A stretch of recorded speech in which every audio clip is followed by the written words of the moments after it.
What is up, guys? Duster McDangles back here with a new video, guys, that we'll be doing this all season long. New video series. This is the puck drop. We will be doing it at least once a week, and then we'll have some segmented videos of the different sub-segments that we have throughout this video. We'll be covering in today's episode. We'll be talking to you about what we're going to be doing in these series. We'll be doing the Western Conference, Eastern Conference of the first week recap, breakdown of everything in the NHL all the way up until tonight. So Monday games will count because they didn't play on Sunday. Again, this is the puck drop. Welcome to the channel. Really happy to see you guys here, whoever will be joining. And again, I will have some segments of this video in their own standalone video. So our Western Conference recap, breakdown, reactions will be its own video. Eastern Conference breakdown, reactions, recap will be its own separate video. We will also have a power rankings, top 10 power rankings in this episode today, as well as my watch list for this week. It'll be a team, it'll be a forward and a defenseman when it comes to my watch list for the upcoming week here in the NHL. If you guys are also watching different NHL games and have me on in the background, I do appreciate it. I know there are a few games going on right now. I actually have NHL Network going on here on my right-hand screen. But again, this is a live stream style show, more of a podcast almost type style show with the camera for you guys. Again, whoever does pop in, you can drop comments down below. If you do drop comments, I will be sure to answer them after the video, as I'm not going to be taking a look at those. We have an agenda that we need to stick to. These will be about an hour long when it comes to these videos, how long they will be going for in a live stream format. And again, we'll be dropping the segments in their own separate videos throughout the week. So really, without further ado, we're going to be getting into the Western Conference breakdown. First, we'll do Pacific Division, move our way to the Central, and man, oh man, first and foremost, before we actually do get into the actual breakdowns and recap and reactions of everything, it's great that hockey is back. So happy hockey is back. It's been a long summer. There have been some awesome things going on, different sporting events. I know World Juniors had their August summer edition, which was definitely interesting, but hockey is back. NHL hockey is back. It was a great week. We streamed twice last week. We had the Leaf Sens games on Saturday.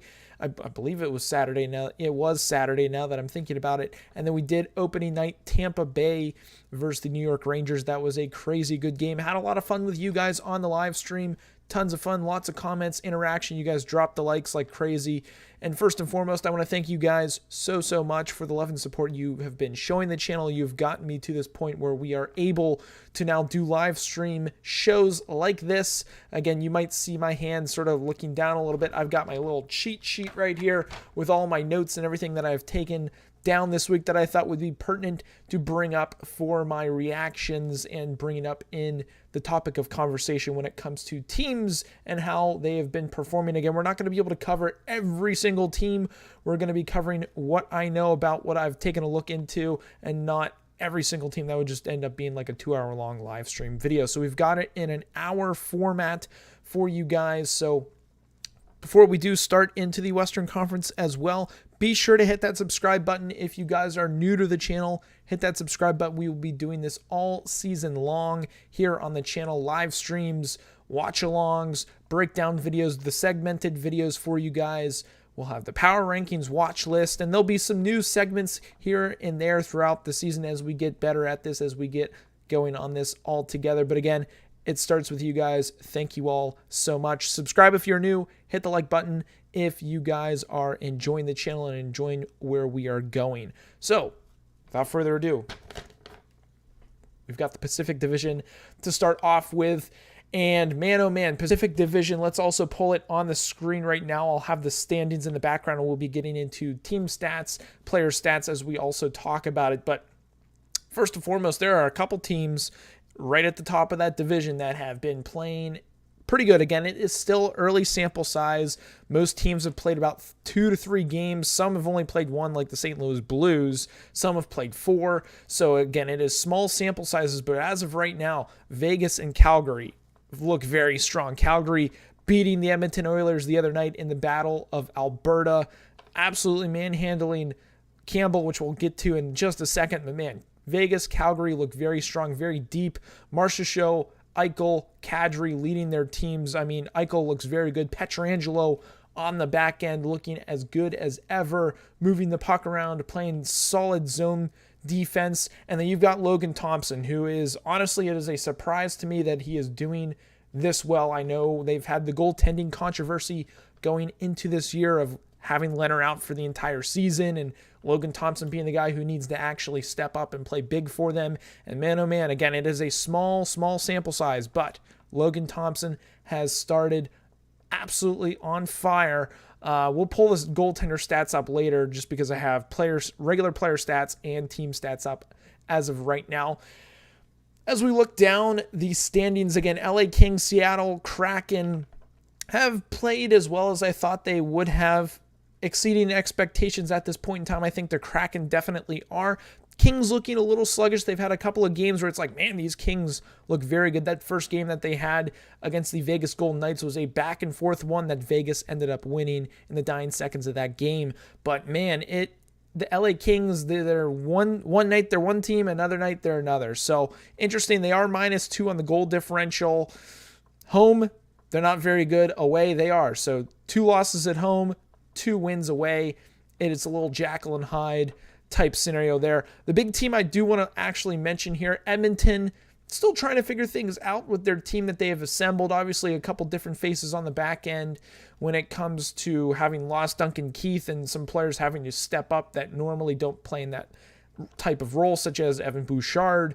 So interesting to see how that's going to work itself out, as well as Campbell. I know he got lit up against the Calgary Flames, but I expect the Oilers to figure it out. They've got Draisaitl, they've got McDavid, they've got Puljujarvi, they've got a couple of other players on their team that will be able to step up, and they'll be able to continue to stay in the top half of their division, if not first or second place. So give them time, they'll be able to put it together.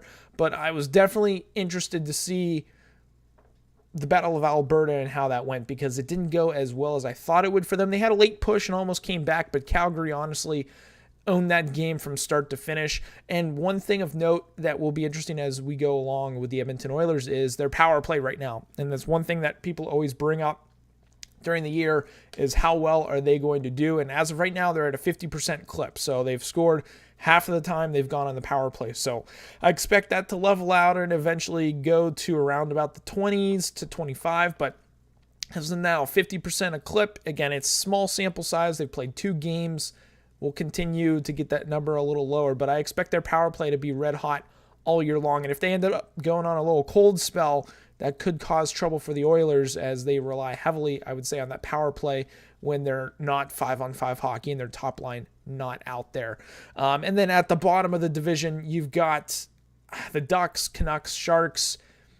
Ducks, honestly, are fun to watch. Don't get me wrong, but they're still young. They're still going to have to figure it out with a lot of their key pieces being younger type players. You've got Zegras, you've got the new kid McTavish, you've got Jamie Drysdale, but you have some veteran presence in there with Fowler, Gibson between the pipes, but they're still young. They will have to figure it out. They are 1-2-0 on the season. Again, still early, -7 goal differential, so they're going to need to clean it up in the defensive zone a little bit more with some mistakes. But again, with the youth of their team, I think they'll eventually figure it out. They won't be one of the best teams in the division, but they will be a fun one to watch. And then Vancouver and the Sharks, they got to figure it out. Vancouver -5 goal differential, and San Jose is a -8. I know San Jose was in Europe playing the Preds, and then they had to fly back over, time zone change, but they haven't really looked good at all, other than Timo Meier and I'm drawing a blank on the other guy's name right now. But Carlson hasn't looked good. I guess Mario Ferraro has actually looked decent for them, but goaltending Reimer has really been a no-show. I'm drawing a blank on their backup goaltender right now, but San Jose does not look very good. As of right now, they're actually looking for a team to be the front runner for when it comes to the lottery pick at the end of the season. Again, we are still so early in the season, and I expect them to pick it up a little bit more than what they've been doing lately. But man, it's going to be interesting to see what they do moving forward. But Kempe Kopitar for the Kings, going back to the LA Kings, they are some bright spots for them. I know Quentin Byfield has looked very good. Drew Doughty has looked very good as well. You've got Roy, Quick, and Pedersen between the pipes as well. Peterson, I believe, I always mix his name up. But I think the Kings will be a team to look out for this year in the division, again, with a lot of players. I know the Clarkey, I believe is his name, or something like that. Clark on the back end, rookie year. It'll be interesting to see how he does in the lineup and can learn from the tutelage of Drew Doughty. So that'll be really fun to keep an eye on here in the Pacific Division. But that's my full breakdown on the division. Again, looking forward to Vegas, Calgary this upcoming week to see if they can continue on that rise. Can Seattle honestly keep it up? And the one team I'm really keeping an eye on are the Edmonton Oilers in the next, let's say, 3-4 games. Will they be able to pick it up? By the time we have this video next week, will they be able to pick it up and be right behind Vegas and Calgary, or will they even be in front of them? We will have to wait and see. But Pacific Division is over. We are now moving on to the Central Division.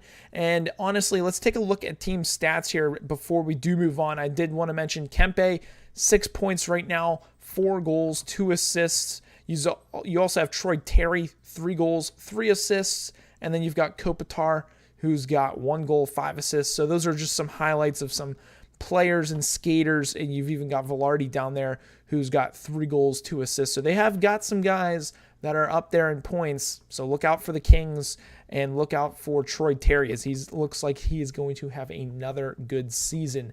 Now moving on to the Central Division, we've got a surprise in the Central. The Dallas Stars are turning heads. That is for sure. They are looking very stout this upcoming season, and that all starts with the goaltending. Jake Ottinger has played lights out in the games that he has played. Right now, we are looking at a .966 save percentage with a 1.00 goals against average. Leads the league with those numbers for 3 wins played. 3 games, 3 wins. He is playing great. Their defense, which I was actually a little shocked about, having lost one of their top defensemen to Anaheim.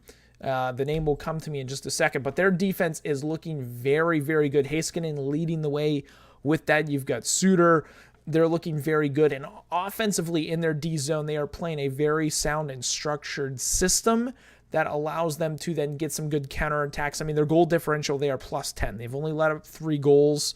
So they are looking very good. They've got Sagan. They've got Robinson. They've got, I'm drawing a blank on a couple of their guys' names, but they are looking very, very good. As we look at actually team stats, if we just actually take a look at the Dallas Stars right here, right now, you've got Mason Marchman, Rupo Hintz, Robinson, Heiskanen, Pavelski, Wyatt Johnson. You've got Niels Lundqvist. They're all looking good. Guniarov. Jamie Benn, no points, but he being the captain, he is leading that team. But Marchman and Hintz, 2 young guys that are leading the way. Again, not too super young, but leading the way. Robinson, 5 points. He's picking up where he left off last year. So they are looking very good, and I'm excited to see what the Stars can do moving forward. Then taking a look back at the standings, you've got the Colorado Avalanche, Nashville Predators, and St. Louis Blues on the heels of the Dallas Stars. Avalanche looking very good. Again, I know they did lose, I believe it was to the Calgary Flames. So again, that's another reason why I'm high on Calgary. But man, they are looking very good as well. Very well-rounded team for the turnover that they have had, but it looks like they haven't missed a beat. It looks like the chemistry is there. Let's pull up their team stats as well. Calgary Flames, they're looking very good. Kadri looks very good. Stone is a surprise player to me on the back end. Dylan Dubé, Rasmus Anderson, Mangiapane, Uyghur, Lindholm, Richie. Richie has actually surprised me with his play. He has also had per game, where is he? He's playing about almost 10 minutes a game, so that's pretty high for him. Toffoli, Kevin Rooney, Jonathan Huberdeau, not a lot of points, but he is playing very solid hockey. He actually has only played about 16 minutes a game, so that's a little interesting to me. You'd think he'd be up in the 18s, but they are playing very good. Markstrom looks good between the pipes. So Calgary Flames, the Calgary Flames are looking good. Again, they're a Pacific Division team, but again, going now to the Colorado Avalanche, was the team I was actually trying to look at as I got on a little tangent there with the Calgary Flames, just talking so high on them. Colorado Avalanche, Nathan MacKinnon, he is a player, man. I mean, as we know, last year and years past, he is a superstar type caliber player. 2 goals, 5 assists. Natushkin, Rantanen, Lehkonen, Makar, Gerard, Cogliano, Devon Tays. I mean, they're firing on all cylinders. And Georgiev has looked very good between the pipes. Again, their depth, they are still trying to figure it out a little bit more than they were last year. Again, obviously they won the Stanley Cup, and you can only go down from there unless you can repeat, like the Lightning have shown us in the past. But the Colorado Avalanche do look very strong, and they are going to be a team to reckon with as we go throughout the season. Now, staying with the division and not going on a tangent out of the division, Arizona and Minnesota. We're going to go to the bottom here for a little bit. They do not look very good whatsoever. I don't know what's going on with the Minnesota Wild. I've seen a ton of highlights, and they don't look good. They look discombobulated. Too many breakdowns in their own D zone. Too many giveaways. Their heads aren't on a swivel. Their feet are. It's like they're in quicksand. And then on the back, between the pipes, you've got Fleury, who's not playing very good hockey either. And again, it all stems there. It's a cohesive unit. They're all one team. They all make mistakes. It's not on just one player. It is a team falter right now. They got to figure it out really quickly, or things could go south for them.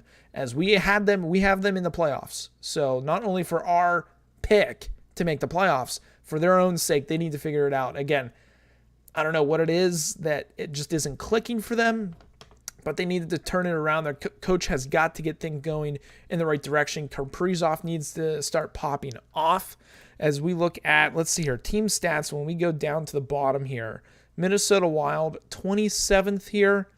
Goals for, only 4 per game. Goals against, 6.67. That is a little high, if I'm being completely honest. 6.7 goals against average is actually the highest in the league. I did take a look at that stat earlier. And then when we go to actually look at their team, the Minnesota Wild, and their team stats, again, Kaprizov, he's got 5 points, 3 goals, 2 assists. Boldy, looking pretty decent. He is one of their lone +1 players, 2 goals, 3 assists. Zuccarello, 3 goals, 2 assists. Then you've got Addison, who does look very good on the back end. He was with the Penguins. He came over in a trade. I forget which trade, because the Penguins and Wild had a lot of trades over the years. Once you get past Eriksson Ek, really, everything else drops off. Sam Steele, Foligno, Dumba, Yost, Hartman, Brodin, Spurgeon, Rossi, who honestly has kind of been a ghost out there. Goaltending is just a disaster. Fleury, again, it's Fleury. He's going to figure out he is a Hall of Fame goaltender. But there is not a lot of time for the not Dallas Stars. I always get them and the Minnesota Wild confused because they were the Minnesota North Stars, so give me a break there. But they got to figure it out quick. Arizona, they're going to be near the bottom of the league. Again, they've played some pretty good teams, but they did beat the Toronto Maple Leafs, so keep that in mind. They lost to the Penguins opening night. Didn't look good for them, but the Penguins also, to their credit, look very good. Chicago, Winnipeg, they look okay. St. Louis, they've only played 1 game, but I am very high on them. They have looked very, very good in just that 1 game they've played. I believe they don't even play until Thursday night as well. So, going to be interesting to see how they progress as well. But, man, they look like a very tough team. Nashville, they've played 4 games, 2-2.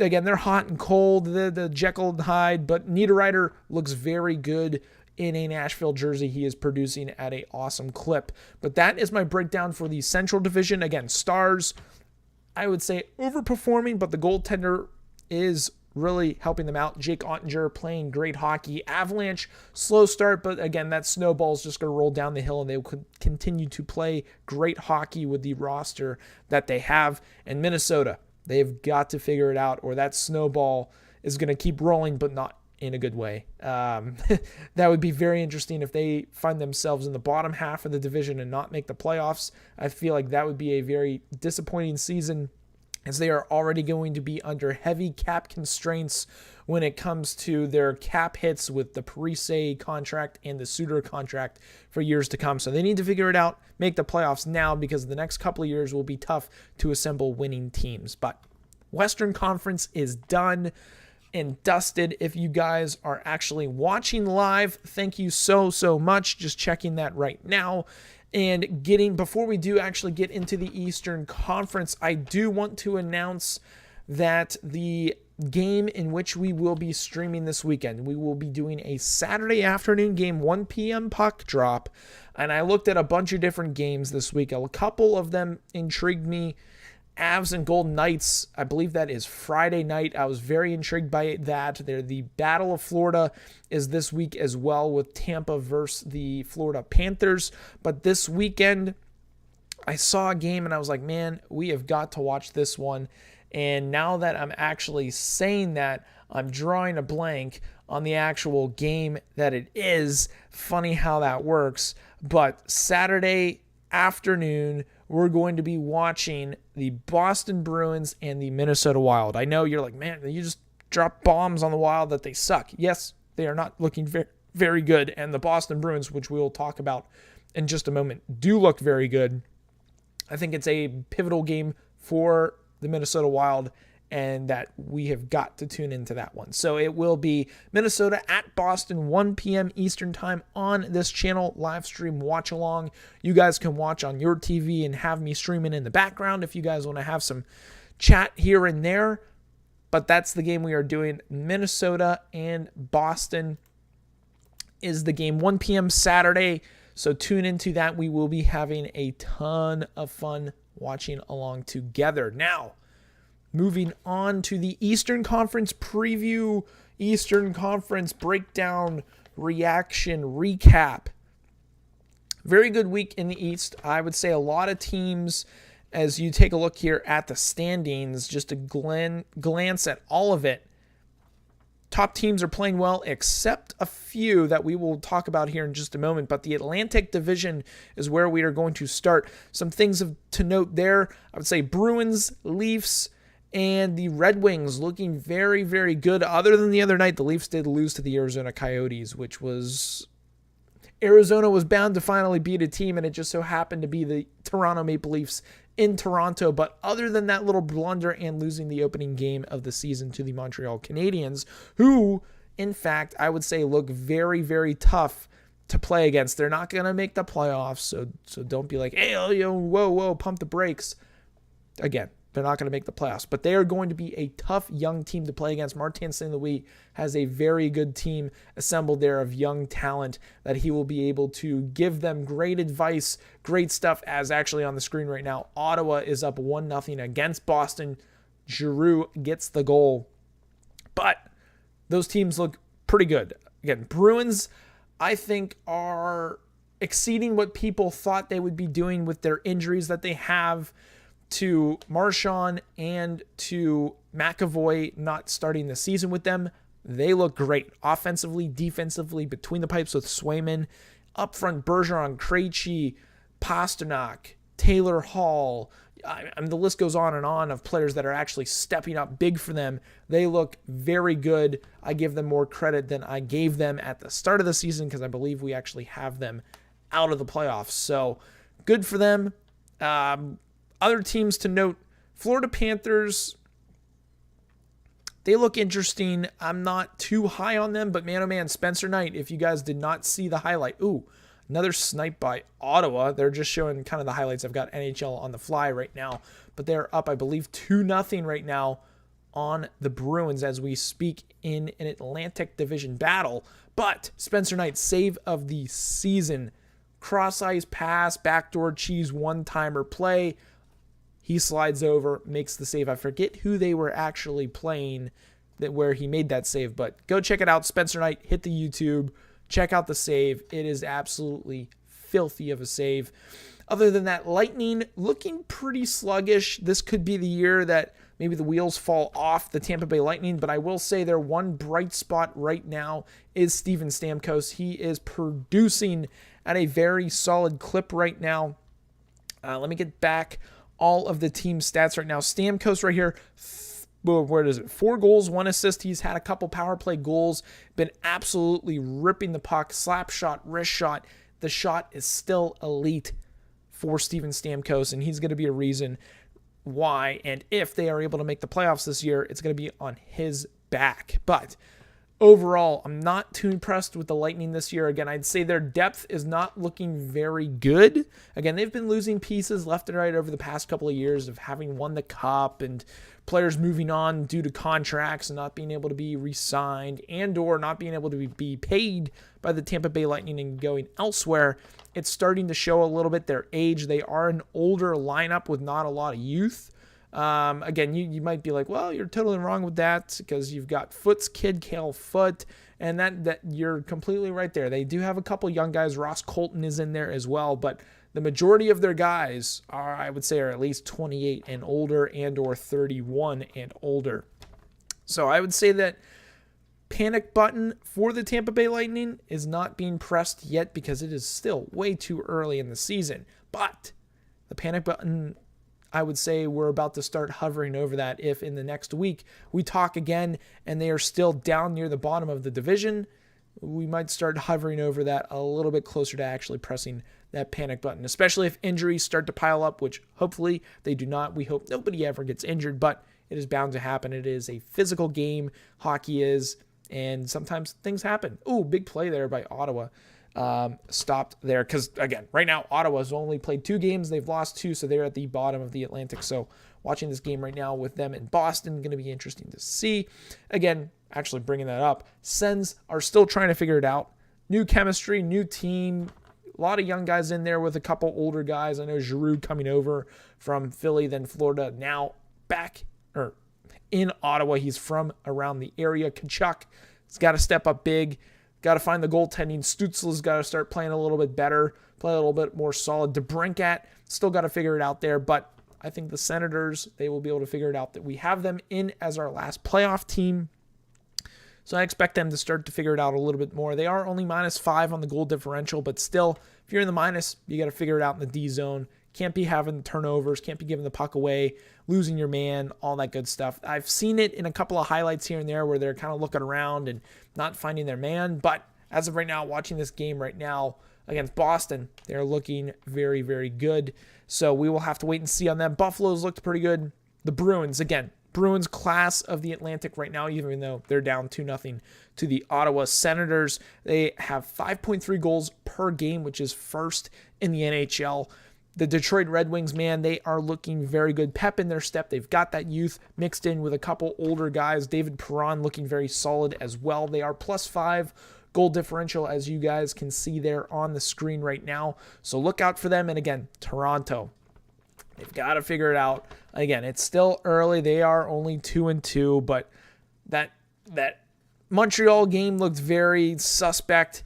The game against the Coyotes last night looked very suspect. So they've got to figure it out. They've got to play better hockey in their own D zone. Some of their goals that they're giving up is just like, what are you doing? Or where's your man? Or it's just the heads are not on a swivel, and they find a way to let those goals up. And I mean, goaltending, Matt Murray's out for a little while. So Samsonov, really their main goalie right now, he's got a chance here for maybe about 10 to 12 games that it could then become his net to lose once Murray gets back to full health. So big opportunity for Samsonov as we now move over to the Metropolitan Division.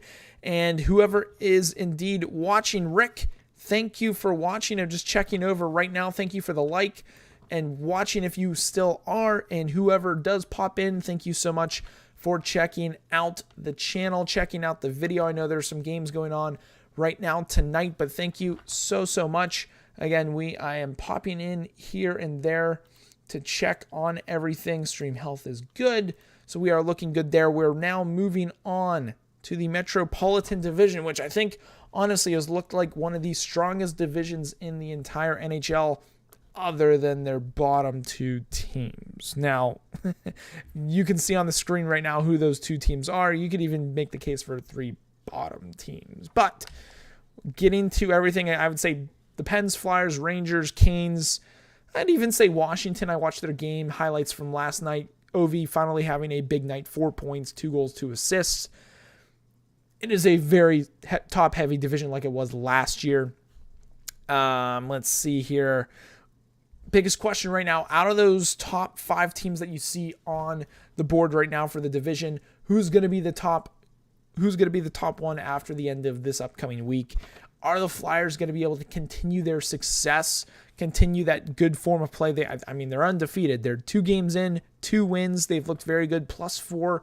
Carter Hart has actually looked very good between the pipes. The team is just playing different with John Tortorella as their coach, and maybe that's exactly what they needed. They have a decent roster, don't get me wrong. They are young. Couturier is still actually out. Ryan Ellis isn't even playing. So if you get Couturier back and they're still, let's say above the Capitals and the Islanders and or even close to like the Pittsburgh Penguins and Rangers, and they get Couturier back and continue pumping in wins, look out for the Flyers with Tortorella as their coach. But Crosby, Panarin, Zibanejad, as we actually look at stats, Panarin 10 points, 2 goals, 8 assists. Zibanejad 4 goals, 4 assists. He is deadly on the power play. With his vision and his one-timer shot, man, he can absolutely let it fly. It is impressive to watch.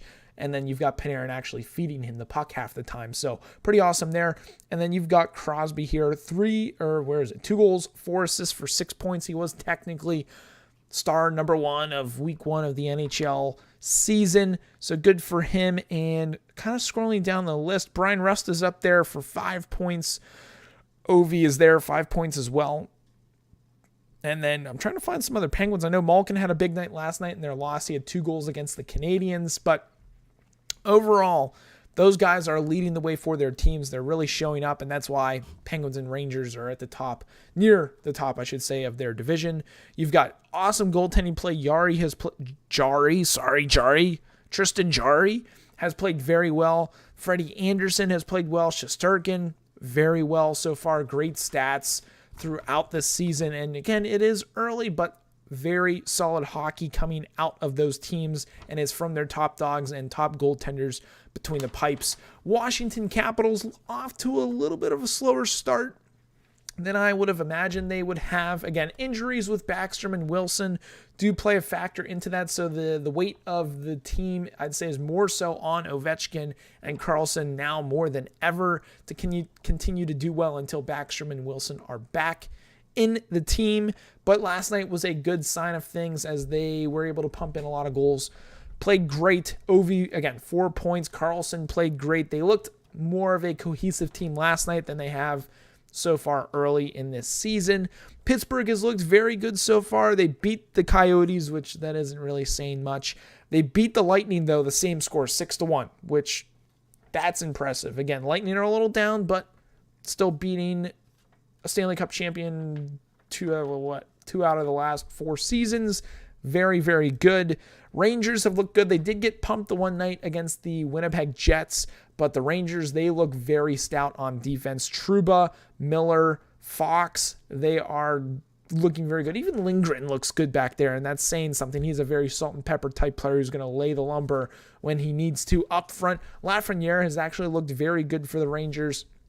Capo Caco has looked more lively than he ever has during the regular season, and I've already touched upon Panarin and Zibanejad. Kreider has actually been the one that has been a little quiet for my taste, considering the fact that he had a lot of goals last year, 50-plus goals last year.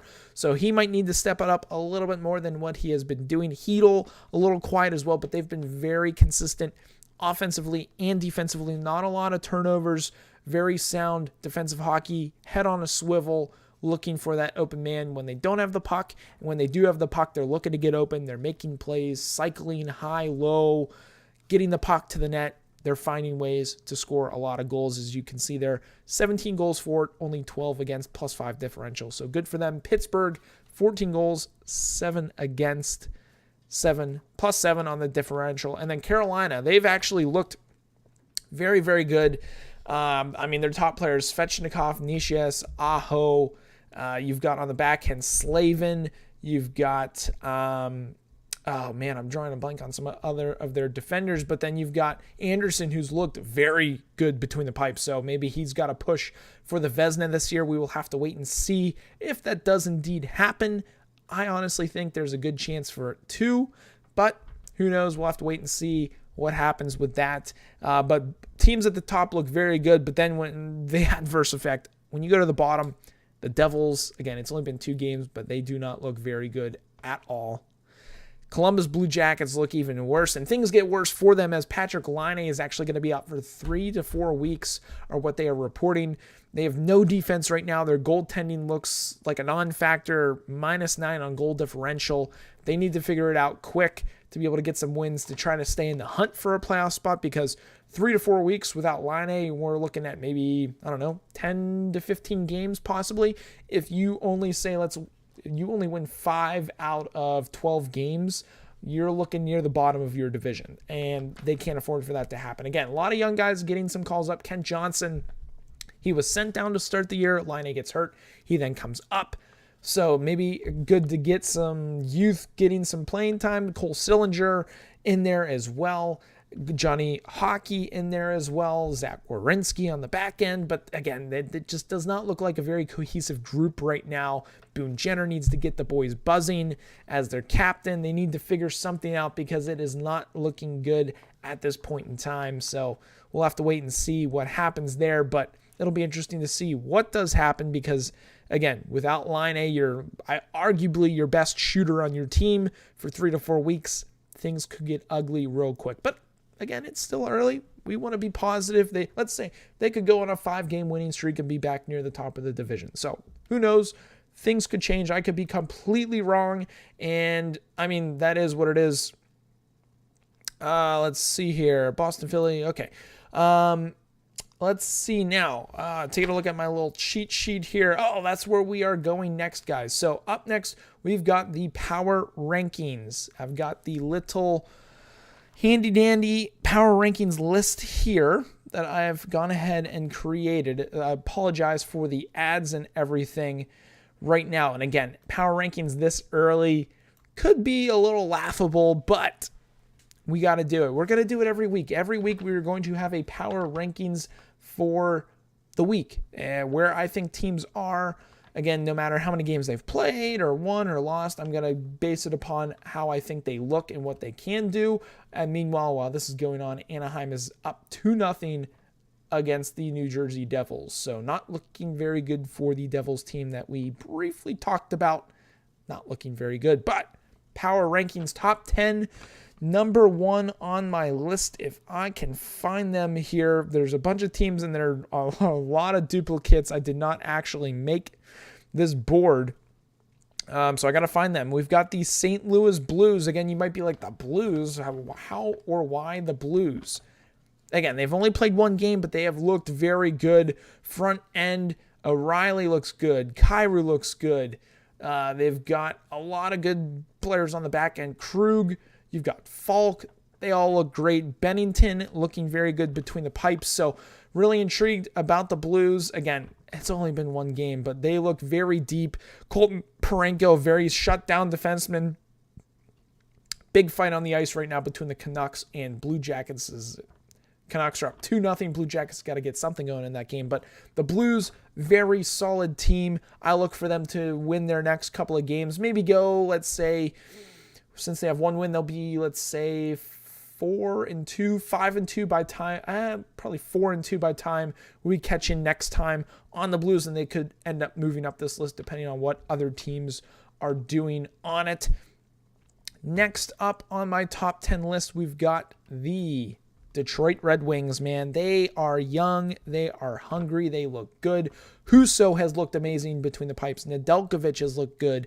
Mo Seider on the back end has looked extremely good. Very talented offensively and defensively. He has looked very good. I want to go over actually to team stats right now just to show you guys the Detroit Red Wings and why I'm pretty high on them. I don't have them making the playoffs, but I'm high on them. Perron, Larkin, Sundqvist. Even Oli Mata getting up there in the points. 4 points for him. Michael Rasmussen looking very good. Kubalik, Verana. Lucas Raymond only having 2 assists, but the year is still young.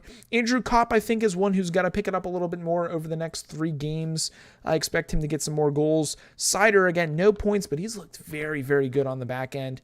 So Perron, Larkin leading the way for the Red Wings, and that's why we've got them at number 9. They've just looked very good against decent competition, so they're not winning pushover games, and that's why we've got them at number 9. Coming in next at number 8, it was a little bit of a toss-up between these next 2 teams, but I've got the Pittsburgh Penguins. Again, they've started off the year strong. Crosby, Gensel, Rust, Malkin, Zucker. The list goes on and on. On the back end, you've got Petrie, Letang, you've Dumoulin. I mean, they're firing on all cylinders. Tristan Jarry playing very well. Casey DeSmith did play last night. They did lose to the Montreal Canadiens in overtime, so they technically got a point out of that game.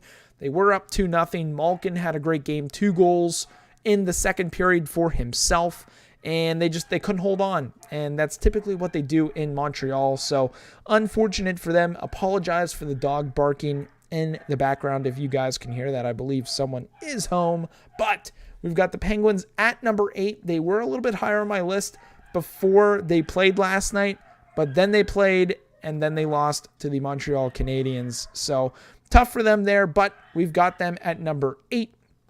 Moving now on our list is the next team, the New York Rangers. They looked very, very good the other night, actually last night to be a matter of fact. They looked very good, but the loss to the Jets showed a little bit to me some of their issues that they could have throughout the season on the back end and in their defensive zone.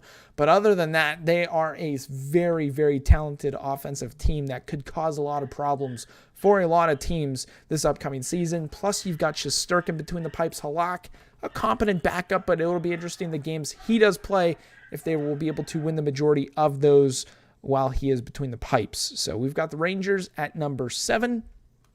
Coming in at number 6 on my power rankings, we've got the Dallas Stars. Again, 2 games played. They've looked very, very good. We already went over their stats and how they've been performing so far this year. I think the biggest thing for them, Jake Ottinger is a star.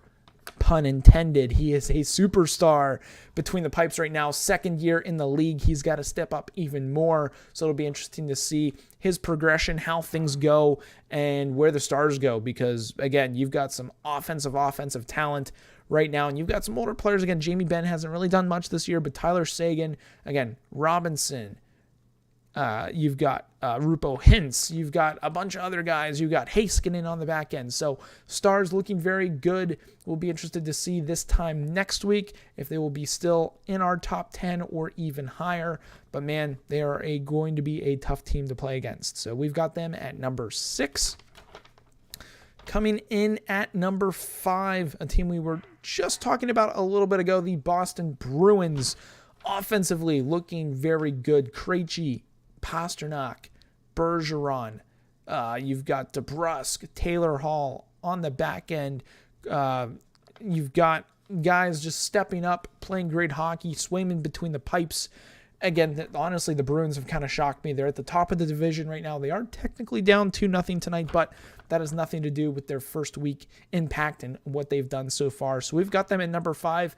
If they can continue to do this, we can see them in the top 5 for the next couple of weeks. So Bruins at 5, if they can stay offensively dominant and very stout in their D zone. And let's see here. Coming in at number 4 in the Western Conference, we've got the Vegas Golden Knights. They've looked extremely good so far. I do actually want to pull up their team stats it's pretty impressive so far with some of their guys getting involved. Marcia Show, 3 points. Eichel, 3 points. Again, they've only played 2 games, so guys with 3 points in 2 games, pretty impressive. Chandler Stevenson, Pietrangelo, Theodore, Carlson, Stone, Smith.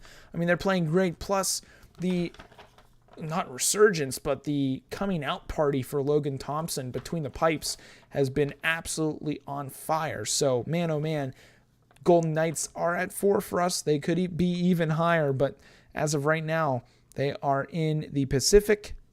3 games, 3 wins. If they can keep that up, look out. They've got the Avs this week, so that'll actually be a fun game to watch. Will be one that we will want to definitely tune into to see how the teams play, because they could see each other in the playoffs later this year.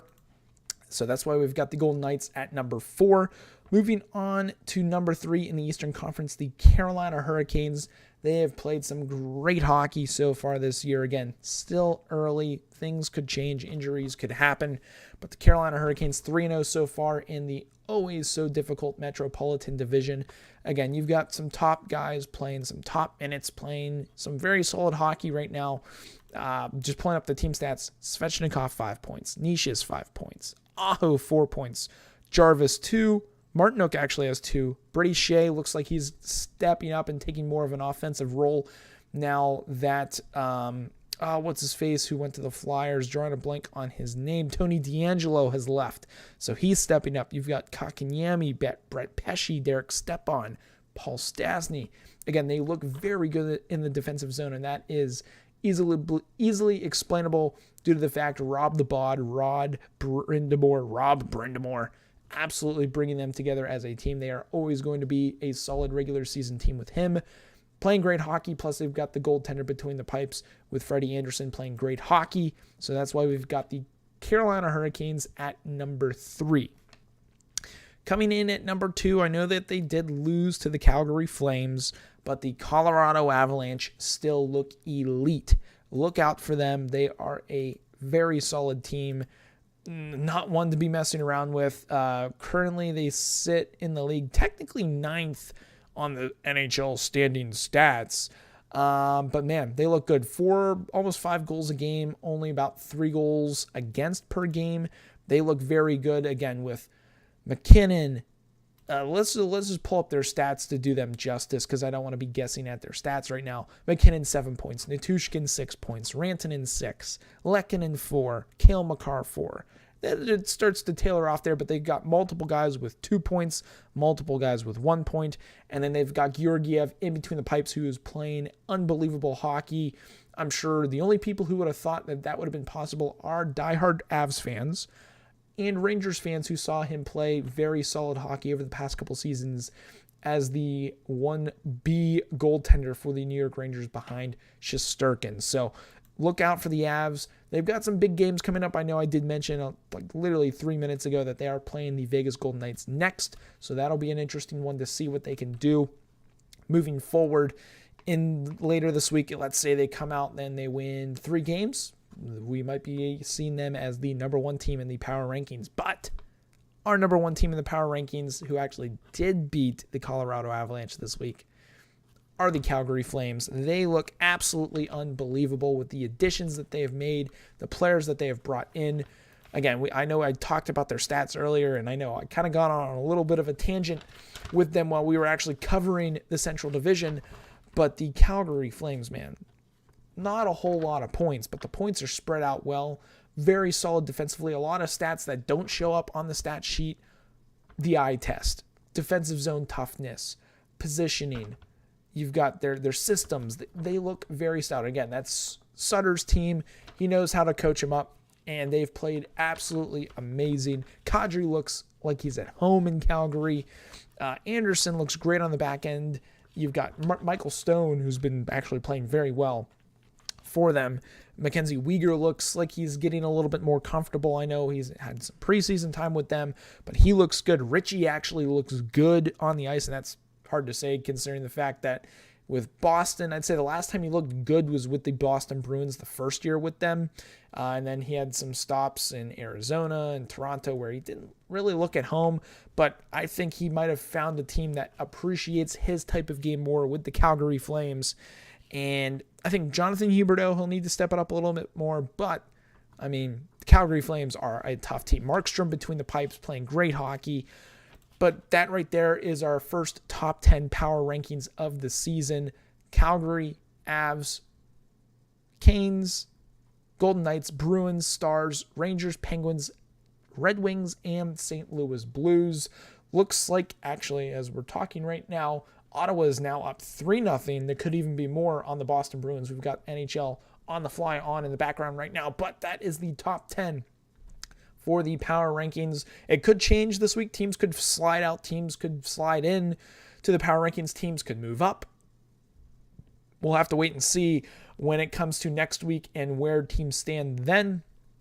I'd say at that point we'll have a little bit more of a sample size in what teams are going to be doing this upcoming season, but I still don't think it's going to be a big enough sample size to write teams out and sort of start settling into, okay, these are going to be our top dog teams. Unless somebody's still undefeated by next week, like the Calgary Flames, Carolina Hurricanes, Vegas Golden Knights. If they are still undefeated, that might be the case of, okay, this team might be here for a little while. So top 10 power rankings done. We've still got one concurrent viewer, so thank you so much. If you guys are popping in and out, be sure to hit that like button, hit the subscribe button if you guys are new to the channel. Again, I know we'll be breaking these up into segmented videos for themselves over the next couple of days before we get into the main watch-along stream, which again, this weekend, Boston Bruins versus the Minnesota Wild for the weekend. 1 p.m. puck drop, so make sure you guys tune in early to watch along. A great hockey game. I think Minnesota, it's going to be a statement game for them, playing a tough Boston Bruins team who is actually getting pumped right now by the Ottawa Senators. But before we do leave you guys tonight, I did let you know that one of our last segments, is going to be a watch list. We've got a forward, a defenseman, and a team to watch this upcoming week. And actually, they just waved the goal off. It is still 2-0 Ottawa Senators. But for my watch list this week, the two teams that is a must-watch this upcoming week, the Avalanche and Golden Knights. Jack Eichel versus Nathan MacKinnon. Logan Thompson versus Alexander Georgiev. It is going to be a great hockey game. You guys need to tune into that one. Let me double check specifically when that game is, because I don't want you guys to miss it. I believe it is, I want to say Friday night. No, is it Thursday night? Where is it? Saturday night, possibly? Yes, it is indeed Saturday night, 10 p.m. So Eastern time, if you guys are going to be a night owl, that is going to be a great game to watch. Actually, Carolina and Calgary will also be a fun game to watch. So 2 games for the nightcap on Saturday. If you guys have the energy after watching all these other hockey games, you've got Kings, Capitals will be a fun game to watch. Blues, Edmonton will be a fun one to watch. And then Minnesota, Boston, I think for us will be a fun one to watch as well. But watch list this week, Avs, Golden Knights, Saturday night, 10 p.m. Eastern time for you. Watch list for a defense, or for a goaltender / defenseman. In this case, we've got Jake Ottinger. Couple games this week. I don't know if he'll play the Montreal game or if he will play the Toronto Maple Leafs game. Kind of hope he plays against the Toronto Maple Leafs because they are in Toronto. That'd be really fun if he can walk in there, steal a game against the Leafs. So he is on my watch list this week for goaltender / defenseman. And then up front, Nathan MacKinnon is on my watch list to continue to absolutely dominate up front, put up points, put up goals, assists, hits, all that good stuff, plus minus. Look out for him to put up another solid week. Could be up around the 13, 14 point range this upcoming week, which could potentially be leading the NHL. But if Panarin has something to say about it, he would be the one. But watch out. Watch list forward this week is Nathan MacKinnon. Those are all the notes on my actual paper, guys. We still have a couple of minutes here before we do close out the stream. But, Rick, thank you so much. Boston, Philly, Pittsburgh, and 2 New York teams in the Atlantic. Okay, cool. Cool comment down below. I'll respond to that after the video. But this was fun, guys. We've got an exciting week ahead in the NHL. We've got games on tonight. We've got the Wednesday night slate. TNT games, it looks like Philly, Florida, which should be a fun matchup. Colorado, Winnipeg, which will be a fun one. And then Kraken, Blues to cap off the 10 p.m. slot. Tonight, update, Anaheim 2-up, Ottawa 2-up on Boston, Vancouver up 2-0 on Columbus. Tied right now with Tampa, Philly. San Jose Islanders is also tied. Fun game at 9 p.m. actually. Edmonton, Buffalo, Calgary, Vegas tonight, 9 p.m. will be a fun one to watch as well. So tune into that. And then Americans on ESPN can watch the LA Kings and Nashville Predators at 9:30. So fun games tonight, fun games all week. Thursday, a lot of big matchups as well. Really, other than that, guys, it's been fun. I know a lot of you guys haven't really tuned in too much to the actual live stream. If you do go back and watch this as a replay for the full stream, almost like a podcast type thing, if you want to watch this while you are at work, be sure to hit that subscribe button. If you are new to the channel and you've made it this far in the video, hit that like button if you guys have enjoyed this video, enjoyed the breakdown of the week 1 recap, reactions. I mean, it's been a crazy week 1. A lot of stuff has happened, a lot of stuff to really recap, and we can only do so much. Can't cover all the teams all the time, but I feel like I've done my best for you guys, and that's what we will continue to do, is nothing but the best for you guys. So thank you all so much for watching. Again, I will have these segmented parts in their own separate videos. So Western Conference, Eastern Conference breakdown. So if you don't want to watch the whole live stream again, I will have those out to you guys as their own separate videos. But that's going to be it for this one. I hope you guys have a good one. And as always, stay dusty.